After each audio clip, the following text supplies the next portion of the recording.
अनुरोध करना चाहूँगा हमारे बीके राज सिंह भाई को कि वो बहुत सुंदर स्पीच हमको देने जा रहे हैं। तनाव घटाओ, व्यापार बढ़ाओ। तनाव घटाओ, व्यापार बढ़ाओ, क्योंकि आज व्यापारियों की सभा है। बिजनेस और बिजीनेस, मैं यहाँ भी देख रहा हूँ कि आप लोग कितने बिजी है। आपका जो स्नेही, आपका जो प्रेमी मोबाइल है वो शांत नहीं रहता है लगातार, क्योंकि आप बिजी है। मैं मानता हूँ, मैं मान सकता हूँ। तो बिजनेस और बिजीनेस के स्पेलिंग को देखो तो कुछ ज़्यादा अंतर नहीं होता है। सवेरे से उठते ही बिजनेस की आपाधापी में, दौड़ा भागी में लगना पड़ता है। एक तरफ घर का भी और एक तरफ बिजनेस का भी बैलेंस बनाना पड़ता है। घर के रीति रस्म, त्योहार, संस्कृति वो भी संभालो, और बिजनेस की एक अपनी डिमांड होती है वो भी संभालो। और वो करते करते कोरोना जैसी महामारियां आ जाती है। कितनी प्रकार की तकलीफ़ें होती है, कहीं क्या, कहीं जीएसटी तो कहीं इनकम टैक्स, कहीं ये तो कहीं वो, कहीं बिजनेस में पेमेंट डिले तो कहीं प्रोडक्ट में प्रॉब्लम, न जाने कितनी समस्याएं। एक नन्ही सी जान और करे तो करे क्या। घर की अपनी डिमांड है, बिजनेस की अपनी। यकीनन ऐसे समय पर व्यक्ति को तनाव आ जाता है। तो क्या कोई ऐसा तरीका है कि हम घर कारोबार को भी बहुत सुंदर तरीके से संभालें, हमारे घर के जो फैमिली मेंबर्स है उनको भी हम पूरा समय और सम्मान दें, उनकी ज़रूरतों को पूरी कर पाए, और साथ साथ हमारे जो बिजनेस क्लाइंट्स है, कस्टमर्स है, उनको भी सेटिस्फाई कर पाए, और हम खुद भी हमारे लिए भी समय निकाल सके, हम अपने लिए जी सके। क्या ऐसा कोई उपाय है? यकीनन आज आपको आदरणीय जयश्री दीदी ने बुलाया है, तो इस युक्ति को राजयोग के द्वारा जानने के लिए, जानने के बाद सीखने के लिए यहाँ पर आपको बुलाया गया है, आपको इनवाइट किया गया है। तो हमारे राज सिंह भाई तनाव घटाओ, व्यापार बढ़ाओ, इस पर थोड़ा अपने विचार रखेंगे। राज सिंह भाई। ओम शांति। सभी मेरे साथ बोलेंगे ओम शांति, ओम शांति, ओम शांति। मंच पर आसीन जयश्री दीदी और आज के कार्यक्रम में पधारे हुए सभी व्यापारीगण, भाइयों और बहनों,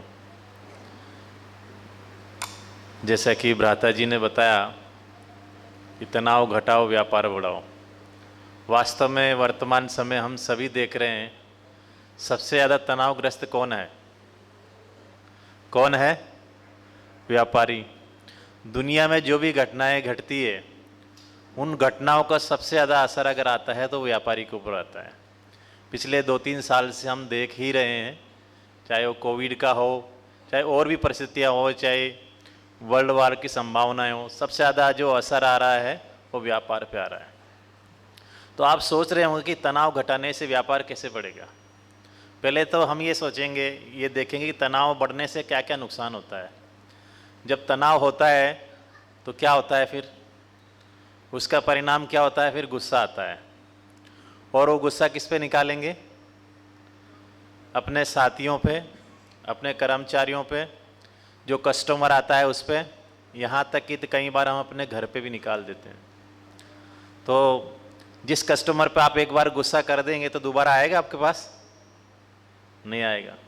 तो इसका मतलब ये धीरे धीरे आपका बिजनेस भी डाउन हो जाता है। और वो एक कस्टमर केवल एक ही नहीं होता है, वो 10 लोगों को जाके बताता है कि फलानी दुकान पे मत जाना, बहुत गुस्सा करता है। तो व्यापारी नेचुरली हमेशा मीठा बोलता है, उसके स्वभाव में मिठास है, लेकिन वर्तमान परिस्थितियाँ ऐसी है जिसके कारण कहीं ना कहीं उसको टेंशन होने लग जाता है। गवर्नमेंट की पॉलिसीज़ आए दिन चेंज होती रहती है, नेचुरल क्लाइमेट, प्राकृतिक आपदाएं कुछ ना कुछ ऐसी बढ़ती जाती है जिससे उसके ऊपर तनाव होता जाता है। तो क्या करें? इस तनाव को हमें कम करना है। वर्तमान में हम देखते हैं मेडिकल स्टोर पे सभी तरह की आपको दवाइयाँ मिलेगी, नींद की भी दवाई मिल जाएगी, लेकिन तनाव कम करने की दवाई नहीं मिलती। मिलती है? नहीं मिलती है। तो उसके लिए सबसे सहज तरीका है मेडिटेशन।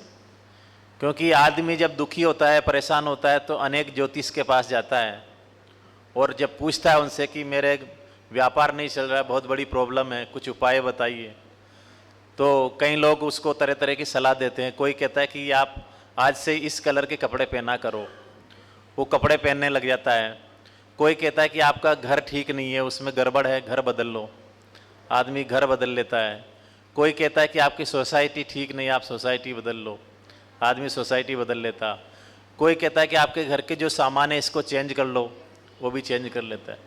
जो जो उसको लोग जो भी सलाह देते हैं सब कुछ वो करता जाता है, फिर भी आदमी दुखी रहता है। उसका क्या कारण है? क्योंकि वो अपने आप को नहीं बदलता है।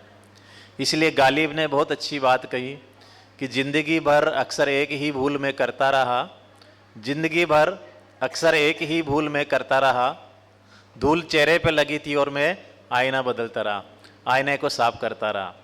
तो वास्तव में कहाँ होता है, कहीं ना कहीं सिचुएशन तो जैसी है वैसी ही रहेगी, लेकिन उस तनाव के हम स्वयं भी कारण बनते हैं। जैसे आपने देखा हुआ कि कोविड का टाइम आया, अपने परिवार में 4 लोगों को, पूरे परिवार के लोगों को कोविड हो गया, तो क्या सभी को एक जैसा तनाव रहा है, या किसी को कम रहा है या किसी को ज़्यादा रहा है? कैसा रहता है? किसी को कम होता है, किसी को ज़्यादा होता है, क्योंकि वो डिपेंड करता है अपनी सोच के ऊपर। तो सारी बात अपनी सोच अगर पॉजिटिव होती है तो तनाव को हम कम कर सकते हैं। और आने वाला जो समय है वो तनाव बढ़ाने वाला होगा या कम होने वाला होगा? तनाव बढ़ाने वाला। इस रोड पे जो ट्रैफिक चल रहा है 10 साल बाद कम होगा या बढ़ेगा? जनसंख्या जिस गति से बढ़ रही है कम होगी या बढ़ेगी? बढ़ेगी। इसका मतलब यह है कि तनाव की बातें भी बढ़ेगी। तो क्या हमारे पास कोई ऐसा साधन है जिससे हम तनाव से मुक्त रह सकें? हाँ ज़रूर है, सिर्फ उसकी जानकारी हमें चाहिए। जैसे बारिश का मौसम है तो हम क्या करते हैं, छाता लेके चलते हैं, रेनकोट लेके चलते हैं। चाहे कितनी बारिश आ जाए हमें पता है कि हमारे पास छाता है तो हम सेफ हो जाएंगे। वैसे ही तनाव से मुक्त होने के लिए यदि हमारे अंदर में कुछ टिप्स होंगे, कुछ ऐसी शिक्षाएं हमारे जीवन में होगी, तो हम परिस्थितियों से आसानी से सामना कर सकेंगे। लेटेस्ट में आप सभी ने न्यूज़ में पढ़ा होगा, देखा होगा कि हमारी राष्ट्रपति जी, जिनका आपने जीवन कहानी पढ़ी होगी, देखी होगी, तो वो बहुत ज़्यादा डिप्रेशन में थे, तनाव में थे, लेकिन उन्होंने इस मेडिटेशन के माध्यम से अपने जीवन को बहुत आगे बढ़ाया और आज कहाँ से कहाँ पहुँच गए। तो ये राजयोगा मेडिटेशन ऐसी चीज़ है जो हम किसी भी परिस्थिति में, चाहे हम दुकान पर रहते हों, व्यापार करते हों या परिवार में रहते हों, दोनों का बैलेंस रखते हुए हम आगे बढ़ सकते हैं। क्योंकि व्यापार के अंदर बहुत ही जरूरी है सहन शक्ति, व्यापार में बहुत जरूरी है ट्रांसपेरेंसी। क्योंकि आज समय बहुत तेज गति से बदल रहा है कि आपको कस्टमर को जो आप देना चाह रहे हो वो आपके अंदर में ट्रांसपेरेंसी होना चाहिए। आप किसी प्रोडक्ट की कीमत ज़्यादा लगाएंगे, लेकिन वो आने से पहले गूगल पे सर्च करके आता है कि मोबाइल की जो कीमत लगा रहे हैं, या आपके पास कपड़े की जो कीमत लगा रहे हैं, या जो भी शूज़ है उसकी कीमत लगा रहे हैं, वो राइट लगा रहे हैं, रॉन्ग लगा रहे हैं। क्योंकि अगर आपने एक बार थोड़ा सा ज़्यादा रेट में उसको सेल भी कर दिया, लेकिन नेक्स्ट टाइम आपके पास आएगा नहीं, क्योंकि तो ऑनलाइन मार्केट ज़्यादा हो गया। इसलिए व्यक्ति को जीवन में जितना हो सके उतना संयम होना चाहिए। तो बिज़नेस में कुछ वैल्यूज बहुत ज़रूरी है। अगर वैल्यूज़ नहीं होंगे तो बिज़नेस में कभी आगे नहीं बढ़ सकते हैं। तो हर व्यापारी चाहता है कि मेरे जीवन में कुछ ऐसे वैल्यूज आए और उसको मैं हमेशा कायम रख सकूं। तो कायम कब रख पाएंगे? जब हम जीवन में आध्यात्मिकता को धारण करेंगे। क्योंकि निरंतर हमारी इच्छाएं बढ़ती जाती है और इच्छाएं कभी पूरी नहीं होती है। आवश्यकताएं पूरी हो सकती है लेकिन इच्छाएं कभी पूरी नहीं होती है। एक बार की बात, एक व्यापारी था, बड़ा उदास बैठा हुआ था अपनी दुकान पे। तो उस देश का राजा जो था उसने भेष बदल के ये चेक करने की कोशिश की कि मेरे राज्य में कोई दुखी तो नहीं है, मेरे देश में कोई दुखी तो नहीं है। तो राजा भेष बदल के जगह जगह घूम रहा था, तो देखा है कि व्यापारी बड़ा उदास बैठा हुआ है। तो उस व्यापारी से पूछा कि भाई तुम उदास क्यों बैठे हो? तो व्यापारी ने कहा कि मेरी जो है कंबल की दुकान है और बहुत दिनों से कंबल बिक नहीं रहे, तो मैं क्या करूं, बहुत टेंशन हूं, मुझे बहुत सारा लोन भी देना है, लोगों को कर्ज ले रखा है मैंने, और बहुत सारे किराया है, काफ़ी कुछ उधारी मैंने ले रखी है, वो दे नहीं पा रहा हूँ। तो राजा ने कहा बस इतनी सी बात है, कल से तुम्हारे कंबल बिकने लग जाएंगे। अब राजा जब अपने महल में आया उसके जितने भी साथी थे, मंत्री थे, उनको कहा कि कल से जो भी इस महल के अंदर आएगा मेरे से मिलने के लिए, वो एक एक कंबल लेके आएगा। दूसरे दिन से उसके कंबल धीरे धीरे बिकने लगे, बिकते गए और सारे कंबल उसके बिक गए। अब 10-15 दिन के बाद राजा ने सोचा कि शायद अब तो व्यापारी खुश होगा, मैं जाके देखता हूँ। फिर राजा भेष बदल के गया चेक करने के लिए, तो व्यापारी अभी भी उदास था, अभी भी दुखी था। तो उससे जब पूछा गया कि अब क्यों दुखी हो, तुम्हारे तो सारे कंबल बिक गए। तो व्यापारी कहता है कि मैं दुखी इसलिए हूँ क्योंकि मेरा भी जो पहला कंबल बिका वो 200 रुपये का बिका, और जैसे जैसे बिक्री बढ़ती गई वैसे वैसे रेट बढ़ते गए। 300 का बिका, 400 का बिका, 500 का बिका, लास्ट वाला कंबल जो है मेरा 5000 का बिका। तो मुझे दुख इस बात का है कि सारे कंबल अगर 5000 का बिकते तो मुझे कितनी कमाई होती है। तो आदमी की जो इच्छा है उसकी कभी अंत नहीं होता है। तो ये ईश्वरीय ज्ञान और ये मेडिटेशन ये हमें सिखाता है कि हमारा जीवन जितना संयमित होगा, जितनी हमारे जीवन में सकारात्मक सोच होगी, उतना ही हम तनाव से मुक्त रहेंगे। और जितना हम तनाव से मुक्त रहेंगे, हर्षित मुक्त रहेंगे, हमारा चेहरा और चलन जितना खुशहाल होगा, उतना ही कस्टमर आपके पास खींचा चलाएगा। हम ना केवल व्यापारी नहीं हैं, लेकिन हमारा कनेक्शन अनेक लोगों से उनके जीवन में खुशियाँ और शांति लाने के निमित्त हम लोग बनते हैं। तो ना केवल हम प्रोडक्ट उनको सेल करें, लेकिन हमारे अंदर जो वैल्यूज़ है, हमारे अंदर जो गुण है, उनको भी हम लोगों को दान करें। उससे उनका जीवन और परिवार अपना आप खुशहाल हो जाएगा। तो मेरी ये आप सभी से विनती और शुभकामनाएं कि आप टाइम निकाल के, हमारा यहाँ लोकल सेंटर है वहाँ पे आप आइए और 7 दिन का मेडिटेशन का कोर्स करिए। और उससे मुझे विश्वास है ना केवल आपका परिवार बल्कि साथ साथ व्यापार में भी आपको बहुत सारी सफलताएं मिलेगी। धन्यवाद। ओम शांति।